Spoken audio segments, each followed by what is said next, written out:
గీత కార్మికులకి 10% మద్యం షాపులు 50% సబ్సిడీతో ఇచ్చాం. ఇప్పుడు బార్లు వస్తే బారుల్లో కూడా 10% వాళ్ళకు రిజర్వ్ చేశాం.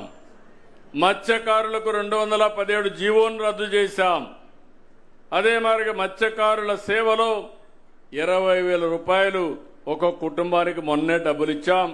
259 కుటుంబాలకు ఇచ్చాం. ఇంకో పక్క సముద్రం పక్కనే వీళ్ళందరూ ఉంటారు కాబట్టి సముద్రం నాచు పెంచగలిగితే దానికి కెమికల్ వాల్యూస్ ఉన్నాయి, ఆదాయం ఎక్కువ వస్తుంది. సీవీడ్ నుంచి పరిశ్రమలు తయారు చేసే విధంగా కార్యక్రమాలు చేపట్టి ప్రత్యేకంగా మత్స్యకార మహిళల్ని ఇందులో భాగస్వాములు చేస్తామని చెప్పి నేను మీకు తెలియజేస్తున్నా. ఇదే కాకుండా వడ్డెరున్నారు, వాళ్ళ వృత్తి రాళ్లు కొట్టి అమ్ముకోవడం.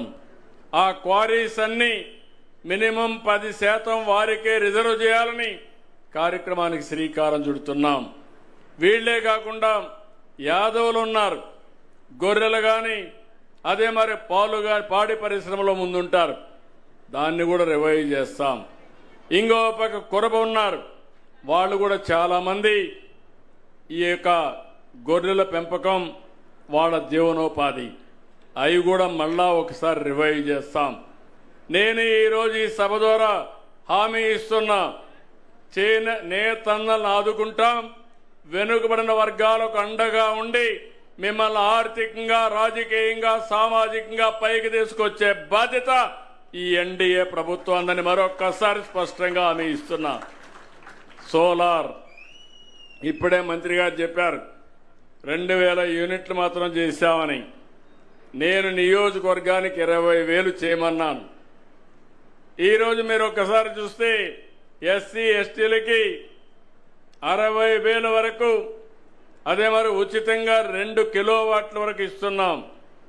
బీసీలకు అదనంగా 20,000 రూపాయలు, అంటే 28,000 రూపాయలు అదనంగా ఇస్తున్నాం. అంటే దగ్గర దగ్గర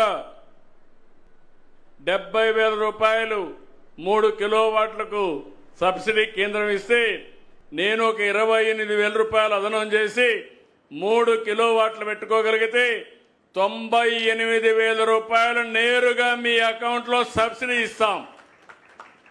అక్కడి నుంచి ఇంక కరెంటు ఛార్జీలు కట్టే పనే ఉండదు. ఇప్పుడు నేతన్నలు ఉన్నారు, మీరందరూ గుర్తుపెట్టుకోవాలి. ఇప్పుడు నేనంతా కూడా 200, 500 యూనిట్లు ఉచితంగా ఇస్తాను కాబట్టి కరెంటు ఉత్పత్తి చేయడం మానేయొద్దండి.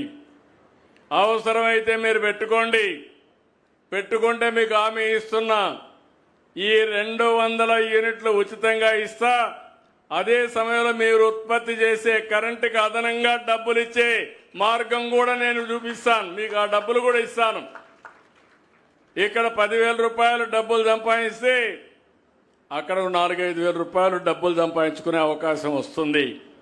అది కూడా మీరు ముందుకెళ్ళండి.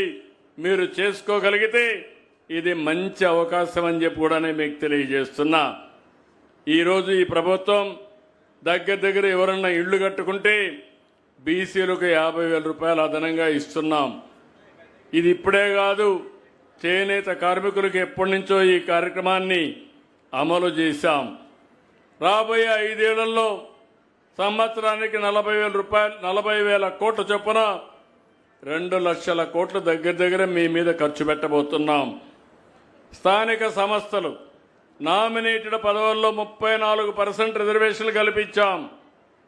నా ఆలోచన ఒకటి, చట్టసభల్లో 33% రిజర్వేషన్లు వెనుకబడిన వర్గాలకు రావాలి. ఇది వచ్చే వరకు మీ తరపున పోరాడతామని మరొకసారి మీ అందరికీ హామీ ఇస్తున్నా. తెలుగుదేశం పార్టీ రాష్ట్ర అధ్యక్షుడు బీసీనే, స్పీకర్ కూడా బీసీనే. ఎంతోమంది కీలకమైన కేబినెట్ శాఖలు కూడా వాళ్ళకే ఇచ్చాం.